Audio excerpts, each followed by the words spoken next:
Assalamualaikum warahmatullahi wabarakatuh. Kita pada kesempatan kali ini akan membahas tema Pancasila, agama dan ideologi dunia.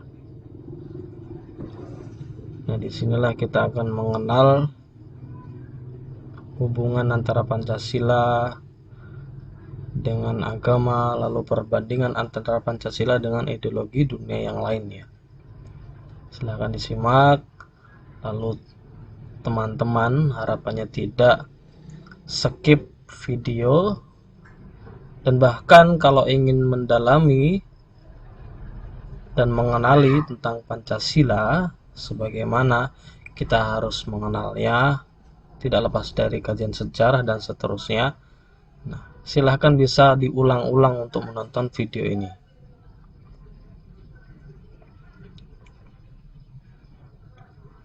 Kita mengkaji pertama yaitu Pancasila dan agama dalam sejarah kemerdekaan. Kita perlu mengkaji ini dan selalu mendalami ini meskipun kita sudah sering membahasnya. Ini agar kita tidak lupa dengan sejarah, tidak lupa apa yang dipikirkan dan apa yang dirasakan oleh para pejuang kemerdekaan saat itu, sehingga mereka mempunyai nalar berpikir yang disampaikan pada saat sidang PPPKI. Nah, kita harus memahaminya itu agar kita tidak salah mengartikan dan agar kita lebih memahami keadaan yang terjadi pada saat kemerdekaan sehingga mempengaruhi apa yang disampaikan dalam perumusan negara. Perlu diketahui kuatnya paham keagamaan dalam komponen kebangsaan Indonesia. Ini membuat arus besar pendiri bangsa Indonesia ini tidak dapat membayangkan ruang publik hampa dengan Tuhan, ya. Tidak dapat terbayang dalam pengaturan ruang publik ini hampa dari kehadiran ajaran-ajaran Tuhan. Karena paham keagamaan ini sangat dalam komponen masyarakat bangsa Indonesia. Sejak zaman purbakala hingga pintu gerbang kemerdekaan negara Indonesia, nah, masyarakat Nusantara ini telah melewati ribuan tahun dalam pengaruh agama-agama, ya, Hindu, Buddha, Islam, Kristen. Kalau kita melihat dengan seksama di daerah-daerah pedalaman, daerah-daerah dimanapun itu di Indonesia, kita akan menemukan artefak-artefak, lalu hasil-hasil buatan tangan manusia yang memperlihatkan ajaran agamanya di saat itu. Saat sebelum kita lahir, saat bahkan Indonesia belum merdeka. Ini sudah ada artefak-artefak, situs-situs peninggalan yang merupakan situs-situs keagamaan. Itulah yang terjadi di Indonesia.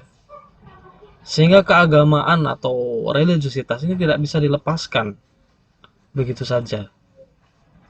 Bahkan pada masa peralihan abad ke-19 sampai ke-20, di Indonesia, agama Islam ini sempat identik dengan kebangsaan. Orang yang beragama Islam saat itu digolongkan sebagai orang pribumi. Sempat terjadi seperti itu. Bisa ditelusuri dalam referensi buku karangan Debiar Nur terkait dengan gerakan modernisme Islam, sejarah-sejarah Indonesia, lalu bukunya Yudi Latif, Intelijensia Muslim. Di situ juga bisa ditelusuri, ya. Nah, ini orang-orang yang sangat terkenal dalam kepenulisan sejarah, ya. Dalam intelektual atau cendekiawan Indonesia sangat mengenal itu. Nah, teman-teman bisa searching di Google Yudi Latif atau Deliar Nur, nah pasti akan muncul banyak karyanya. Nah, termasuk karya yang sangat recommended ya, sangat terpercaya ya sebenarnya. Nah, itu bisa ditemukan bahwa sempat terjadi identik ya, Islam itu identik dengan kebangsaan, sehingga orang yang beragama Islam ini digolongkan sebagai pribumi kebanyakan di Melayu, Jawa, Batak, Sumatera ya. Mereka yang kemudian meninggalkan kepercayaan lalu masuk Islam nih, maka dikatakan mengubah kesukuannya menjadi suku pribumi Nusantara. Nah, ini ada semacam fenomena itu saat itu ya, di zaman abad ke-19 sampai ke peralihan ke abad 20 sebelum merdeka. Hubungan antara agama terutama Islam dengan pribumi sudah sedemikian mutualnya. Sama berlakunya dengan perjuangan pribumi melawan penjajah. Nah, hubungan itulah yang salah satu yang menyebabkan SI, Serikat Islam atau Serikat Dagang Islam ini menjadi organisasi terbesar di Indonesia. Hingga tokoh Haji Umar Said Cokro Aminoto ini sempat disebut sebagai guru bangsa karena demikian besarnya ormas ini. Ini ormas SI atau Serikat Dagang Islam ini sempat menjadi ormas yang paling besar di Indonesia. Organisasi massa yang sangat besar. Menggunakan identitas organisasi Islam, tetapi sebenarnya semangatnya adalah kebangsaan dan lekat dengan bangsa Indonesia. Ketika mereka tidak bergabung dalam Serikat Dagang Islam atau Serikat Islam, seringnya nanti dianggap sebagai orang yang berafiliasi kolonial, berafiliasi memiliki tujuan atau memiliki kecenderungan terhadap penjajah. Nah, kalau mereka yang bergabung dalam Serikat Islam atau Serikat Dagang Islam nanti itu memiliki kecenderungan pribumi yang ingin merdeka. Nah, sempat ada anggapan seperti itu yang berkembang di zaman dulu. Nah, hubungan agama dengan pribumi juga nampak erat dalam beberapa dorongan sikap anti kooperatif terhadap penjajah, anti bekerja sama, anti ya bersama-sama atau saling berhubungan terhadap penjajah. Nah, tokoh Serikat Islam bahkan pernah menggunakan pendekatan tauhid untuk memberi mandat kepada masyarakat Islam agar tidak percaya kepada Belanda. Nah, dianggapnya kita kalau yakin ya dalam narasinya menggunakan pendekatan tauhid, kalau yakin dengan agama Islam lalu berpercaya kepada Islam, nah maka membersihkan hubungan-hubungan tidak berhubungan dengan Belanda dan tidak percaya terhadap janji-janji perintah-perintah Belanda. Nah, begitu. Serikat Islam menilai Belanda tidak sesuai dengan ajaran Al-Quran karena mementingkan golongan kapitalis. Dalam susunan sosial saat Belanda berkuasa, saat penjajah Belanda berkuasa, ini kan ada tingkatan-tingkatannya. Yang pertama adalah Belanda, Eropa ya, orang Barat, lalu nanti di bawahnya orang Asia Timur, Chinese ya, dan lainnya, lalu di bawahnya nanti ada orang Arab, ya. Baru di bawahnya, paling bawah baru pribumi. Nah, itu susunannya. Nah, menjadi kelas yang paling bawah pribumi Indonesia itu, karena mementingkan golongan kapitalis ya. Lalu para penggerak Serikat Islamis juga sempat mengartikan hijrah ya, mendefinisikan hijrah di zaman Rasulullah ini dikonversikan menjadi makna sikap berani tidak bekerja sama dengan Belanda lalu fokus mensolidkan bangsa, membangun kehidupan ekonomi, sosial dan politik secara mandiri ya. Bahkan sempat begitu ditafsirkan lalu itu untuk menggerakkan bangsa solid, membangun kehidupan ekonomi, sosial, dan politik secara mandiri, tidak bekerja sama dengan Belanda. Nah, Cokroaminoto, Haji Umar Said Cokroaminoto ini menganggap Islam justru memperkuat patriotisme dan nasionalisme bangsa Indonesia. Itulah yang sering digaungkan, yang sering disampaikan dalam pidato-pidatonya. Dikenalkan Cokroaminoto ini orang yang pandai berpidato dan sangat memukau pidatonya ya. Dia adalah guru dari Soekarno. Nah, Soekarno itu mengikuti ilmu pidatonya Cokroaminoto. Tetapi Soekarno dia menambahkan intonasi-intonasinya sehingga Soekarno memperbaiki atau mengembangkan metode komunikasi dari Cokroaminoto. Nah, Soekarno sendiri juga pernah menyampaikan bahwa nasionalisme Indonesia ini timbul pada pengetahuan, riwayat, dan kewahyuan yang dijalankan sebagai bukti kehidupan, bukan merupakan nasionalisme tiruan dari bangsa Barat. Nah, ini disampaikan oleh Soekarno dan dalam beberapa buku disebutkan ya, bahwa Soekarno sendiri juga menurunkan ilmu atau mengikuti ilmu yang disampaikan oleh Cokroaminoto, bahwa nasionalisme Indonesia ini juga ada pengetahuan dari riwayat Nabi ya, riwayat ajaran agama dan kewahyuan, artinya juga dari ajaran-ajaran Al-Quran dan seterusnya ya, yang dijalankan sebagai bukti kehidupan, bukan nasionalisme tiruan dari bangsa Barat. Karenanya lah akhirnya orang Indonesia ini menafsirkan dan mengaplikasikan nasionalisme ini tidak sama dengan orang Barat, di mana orang Barat kan menjajah juga kan ya, secara real ya, terlihat menjajah bangsa Asia dan Afrika. Tetapi di Indonesia tidak begitu. Nasionalisme diartikan sebagai cinta dengan tanah air, membela tanah air, membela negara, tetapi tidak menegasikan atau tidak melukai bangsa lain, tidak melukai negara lainnya. Nah, hubungan mutual antara agama dengan perjuangan kemerdekaan kemudian bertransformasi lebih lanjut kepada rumusan negara dalam bentuk negara, dasar negara, dan sistem hukum negara. Sebagaimana diketahui telah menjadi tema perbincangan juga dalam sidang PPKI, dalam Panitia 9 dan PPKI. Kalau teman-teman pernah membaca konflik di balik proklamasi, lalu banyak kajian-kajian buku tentang kemerdekaan, ada banyak sebenarnya kalau dicari. Ya, itu kita juga akan bisa mengambil banyak kisah yang ternyata juga ada potongan kisah yang berkaitan dengan tema perbincangan ini. Dan hubungan mutual antara agama dengan perjuangan kemerdekaan kemudian dirumuskan pula dalam Pancasila secara formal. Dirumuskan dalam sila pertama terkait ketuhanan yang secara eksplisit mempertegas hubungan mutual antara Pancasila dengan agama yang sudah terjadi sejak lama dalam kehidupan pribumi Nusantara ya. Jadi hubungannya saling menguntungkan antara agama dengan Pancasila. Dan itu sudah dilihat dari sejak belum ada negara, dari sejak kehidupan bangsa Indonesia.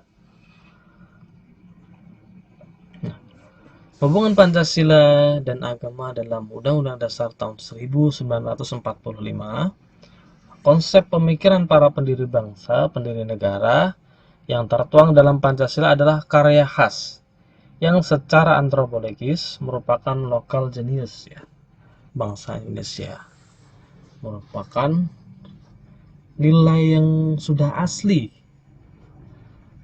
dari masyarakat lokal Indonesia. Pemantapan Pancasila terhadap agama juga diisyaratkan melalui sila tentang kesadaran adanya Tuhan milik semua orang dan berbagai agama.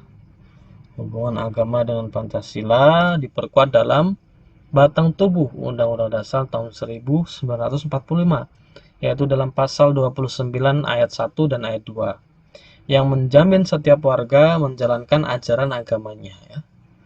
Sehingga muncullah jurusan-jurusan ilmu agama Islam dan ilmu agama yang lain ya, dalam universitas-universitas lain manapun ya, PTIN ada, lalu institusi-institusi yang menaungi agama juga ada dan dilindungi. Ini karena ada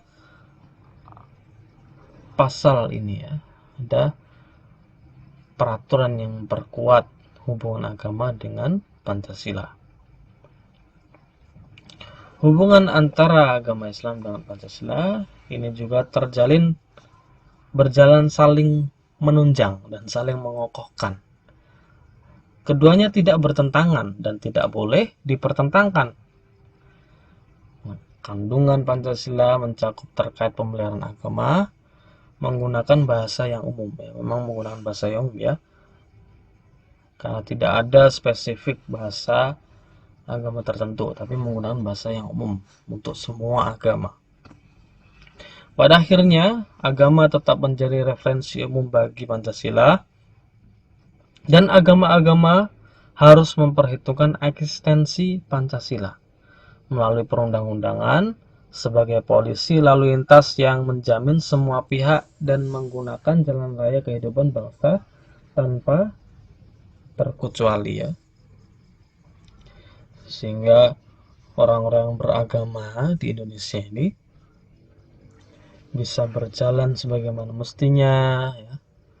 Sehingga semua pihak ini dapat menggunakan jalan raya, menggunakan negara ini, hidup di negara ini dengan nyaman ya, tanpa terkecuali ya, semuanya, semua masyarakat beragama bisa hidup di negara ini dengan damai ya, dapat mempraktikkan ajaran agamanya masing-masing, dan agama menjadi referensi umum bagi Pancasila. Nah, ketika kita membandingkan ideologi Pancasila dengan ideologi yang lainnya, paling tidak ada dua ideologi besar ya, liberalisme dengan komunisme yang akan kita bandingkan. Kekuatan pada ideologi liberalisme ini terletak pada tampilan individu. Sebab hal yang paling menonjol dalam ideologi liberalisme adalah hak individu ya, egoisme individu. Sehingga negara liberal ini memberi kebebasan pada warganya untuk memeluk agama masing-masing dan menjalankan ibadah sesuai agamanya masing-masing. Tetapi kemudian liberal tidak hanya berhenti di situ.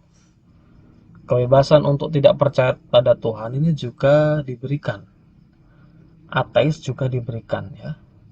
Karenanya, berdasarkan kebebasan tersebut, dapat dipastikan bahwa sistem negara liberal akan memisahkan antara negara dengan agama, atau dalam bahasa lain yaitu bersifat sekuler ya. Bersifat sekuler ya. Itulah yang terjadi dalam ideologi liberalisme. Nah, Indonesia tidak dapat menerima ideologi liberal karena paham integralistik Indonesia memandang manusia sebagai individu sekaligus makhluk sosial ya. Selanjutnya, Pancasila juga dalam rumusan ketuhanan yang Maha Esa telah memberikan sifat khas negara yang mengakomodir nilai ketuhanan, bukan merupakan sekuler ya. Jadi dia, negara Indonesia bukan negara sekuler. Sudah kita bahas ya dalam video sebelumnya, terlihat dalam rumusan ketuhanan yang Maha Esa. Karena individualis, maka dalam hal ekonomi liberal dikenal dengan mekanisme pasar bebas ya. Sehingga kalangan kapital yang mempunyai modal, para pengusaha-pengusaha yang menguasai modal, ini menjadi yang paling dominan. Semakin kuat modalnya, maka semakin kuat pula posisinya. Sehingga bebas mengejar kepentingannya masing-masing, mengejar kepentingan kelompoknya atau perusahaannya masing-masing. Nah, di sisi lain, kita membandingkan dengan komunisme, Pancasila dengan komunisme. Nah, sudah tercatat dalam sejarah, dalam rangka mempertahankan Pancasila, Indonesia sempat beberapa kali melewati gejolak pemberontakan PKI ya, Partai Komunis Indonesia, yang ingin merubah Republik Indonesia ini, Negara Kesatuan Republik Indonesia ini menjadi negara komunis.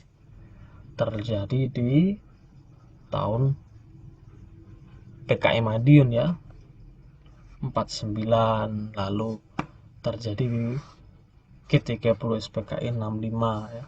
2 kali PKI melakukan pemberontakan ingin merubah negara kita ini menjadi negara komunis. Ideologi komunisme tidak menghormati manusia sebagai makhluk individu. Karena prestasi dan hak milik individu ini tidak diakui oleh ideologi komunisme. Semua ini adalah milik negara ya dalam ideologi komunisme. Semua harta kekayaan milik negara. Tidak ada milik pribadi, tidak ada ya. Sehingga nanti penguasaannya semua ini negara yang menguasai, dikontrol oleh negara. Semua penduduk harus bekerja untuk negara dan atas perintah negara atau partai komunis. Ya, sempat kita bahas juga kalau ada orang yang dia diperintah untuk menjadi atlet ya, meskipun dia suka wirausaha misalkan, tetap nanti harus atlet begitu, disekolahkan oleh negara, diperintah oleh negara. Ideologi komunisme juga bersifat totaliter ya, karena tidak membuka pintu alam pikir, tidak ada mekanisme peran negara menjadi sangat dominan di dalam segala segi. Pembatasan partisipasi politik juga ya, karena partainya tunggal yaitu Partai Komunis, dan semuanya berdasarkan ketukan putusan dari kepentingan Partai Komunis. Nah, komunisme lazimnya juga bersifat ateis yang menolak adanya agama dalam negara, karena dianggapnya agama ini menjadi yang mengganggu kesatuan suara kolektivitas mereka. Komunisme lebih masif menyebarkan pemahaman materialis tentang alam ya. Apa yang terlihat dalam alam itulah yang lebih masif untuk dipahami oleh ideologi komunisme, sehingga berbeda dengan Pancasila ya. Keunggulan Pancasila jelas tidak berbasis ajaran materialis. Ideologi Pancasila ini juga mengakui zat yang maha kuasa, lalu juga mengakomodir nilai-nilai spiritual ya. Pancasila menyeimbangkan konsep individual dengan sosial, jadi tidak berat sebelah, di mana liberal kan menggambarkan manusia sebagai subjek pelaku bebas yang sangat bebas, egoisme individu sangat kuat, sementara komunis yang menilai manusia dibentuk oleh totalitas relasi sosial, sehingga individu tidak ada, yang ada adalah secara kolektif dikuasai oleh negara. Nah, Pancasila dia menyeimbangkan konsep individual dengan sosial. Dengan begitu Pancasila lebih komprehensif dalam melihat sisi kemanusiaan. Karena manusia dia dalam satu sisi adalah makhluk individu, memiliki kepentingan individu dan hak individu, tapi di sisi lain juga dia memiliki kepentingan sosial, kewajiban sosial, hubungan sosial.